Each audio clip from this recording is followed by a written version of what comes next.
have a client who's been watching semi-detached homes in the Junction since January. Every month she's checked in. Has the price of semi-detached homes dropped yet? Should I wait? One more rate cut, right? Last month, she finally made her move. 3 other buyers showed up. The home sold over asking. She lost. She called me afterwards and we debriefed and asked the question I hear every week. Is the market still going down? The answer is yes and no, because right now, there are 3 completely different markets happening inside the freehold market. One is tightening, one is sliding, and one is falling off a cliff. I just pulled all the TRREB numbers from May 2026 report, and let me show you exactly what's happening. Because if you're a condo owner looking at houses, the window you think you have is not the window you actually have. Before I show you any prices, let me show you the number that actually matters more: speed. How fast are freehold homes selling? And are sellers getting what they are asking for? Semis across the GTA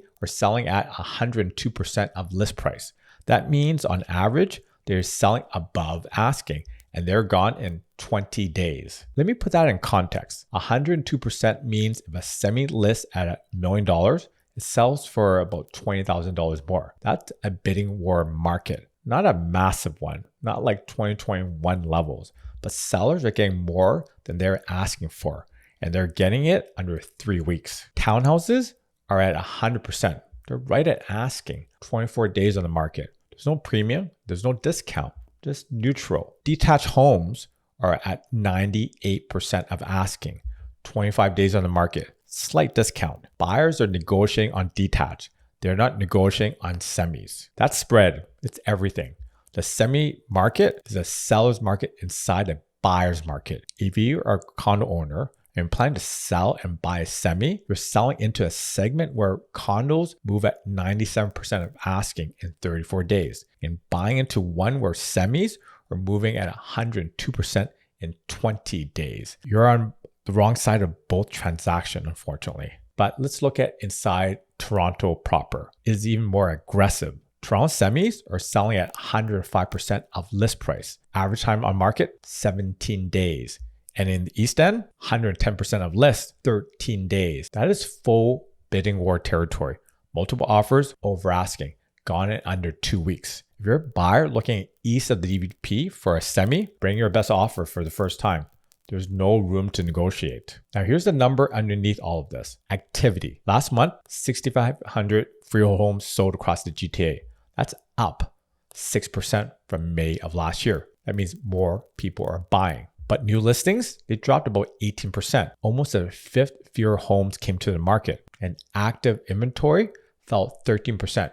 More buyers, fewer listings. The gap between two numbers is closing every month. The sales to new listing ratio sits at 35%. That's still buyer's market territory. So anything below 40% means there are more homes than buyers. But 3 months ago, that number was lower. 6 months ago, it was lower still. So you see where the trend's going. And when we're looking at months of inventory across the GTA, it's about 4 months. Balanced market is 4 to 6. We are right in the middle. But here's what people miss. Activity leads price by 3 to 6 months. When more people start buying and fewer start listing, competition increases.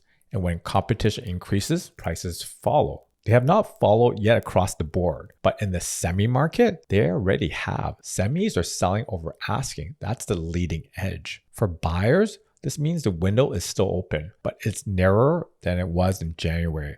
Every month that new listings keep dropping and sales keep climbing, your leverage gets smaller. The data says sooner is better than later, not because of panic, because of math. If this is helping you understand the market, hit subscribe. I'm just shy of 1,700 subs, and I break down Toronto data every single month. If you help me get there, I can keep on making videos just like this. Now, let me take you inside the city of Toronto, because the GTA averages hides enormous differences depending on where you're looking. Let's start with Toronto East. There's about 570 sales, selling at 103% of asking. 20 days on the market, 3.7 months of inventory.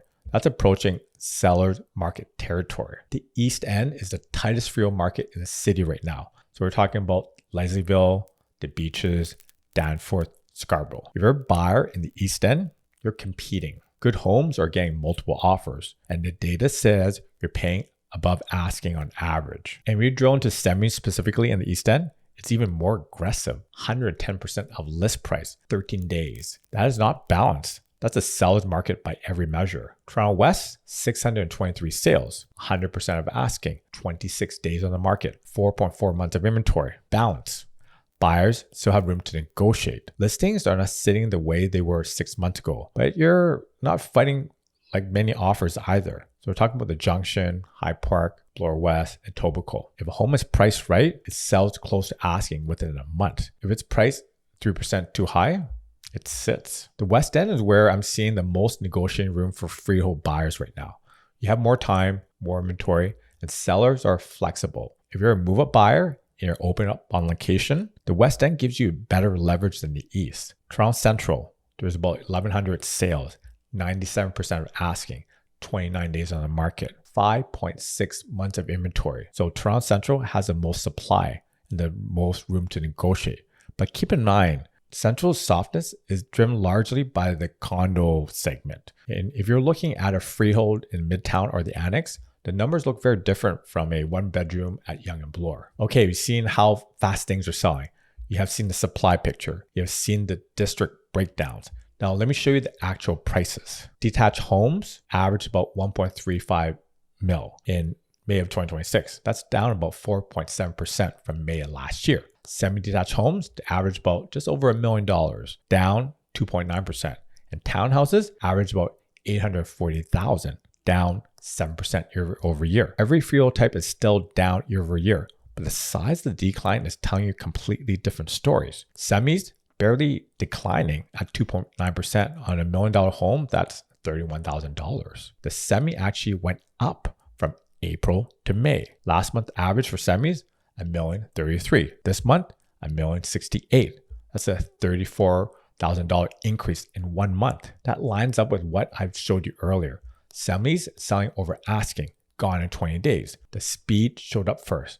Now, the price is following. Townhouses went the other direction, $939,000 in April, $841,000 in May. So nearly $100,000 lower. Townhouses are taking the hardest hit of any freehold type right now, down 7% year over year. And the month over month drop, it's steep. Detached homes are in the middle. They're down 4.7%, sliding slowly, no sign of acceleration.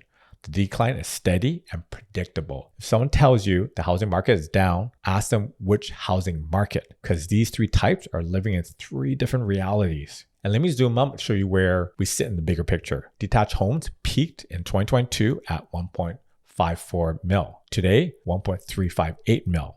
That's almost $200,000 off the peak, 12% decline over 4 years. But look at the patterns. 2022 was the peak. 2023 dropped to 1.46 mil, then 1.453 mil in 2024, and to 1.38 mil in 2025. And now at 1.358 mil in May 2026.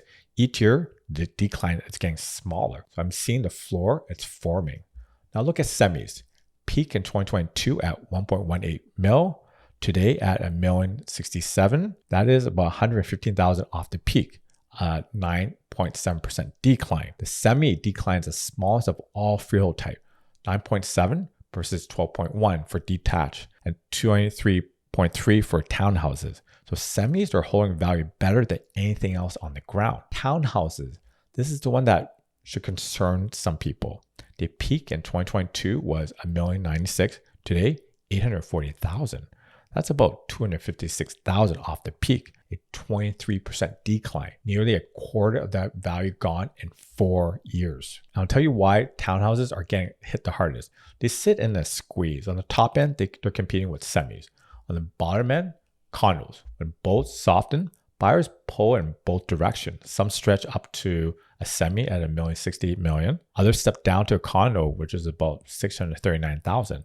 That leaves townhouses sellers fighting for a shrinking buyer pool. So if you own a townhouse and you've been thinking of selling, the TRREB data is clear. Your competition is not just other townhouses, it's condos priced $200,000 less and semis priced $227,000 more. You have to price against both. And that number everyone's asked about, the GTA's average selling price in May 2026 was $1,069,000. That's down 4.6% from May of last year. But now layer everything I showed you on top of that headline. Sales are up 6.3%. New listings dropped 18.9%. Active inventory is down 13%. Semis are selling over asking. The East End is a bidding war territory. Months of inventory is tightening towards balance. The price headline says one thing. The activity data says the opposite. And in real estate, activity leads. Prices follow. If you're a buyer, the window is still open. Prices are lower than last year across the board, but the conditions that caused those declines are reversing. More buyers, fewer listings, tightening inventory. The math changes a little bit every month. If you're a seller, price to the current market, not to where you wish the market was. The data does not care about your renovation budget. A correctly priced freehold home sells in 20 to 25 days. An overpriced one sits for 60. And you do a price deduction that everyone on the internet can see. That client who lost the Junction Semi, we found her another one in 2 weeks later. She came in strong to learn from her mistakes. No low ball, no game, and then she got it. The numbers do not lie. The question is whether you're going to use them.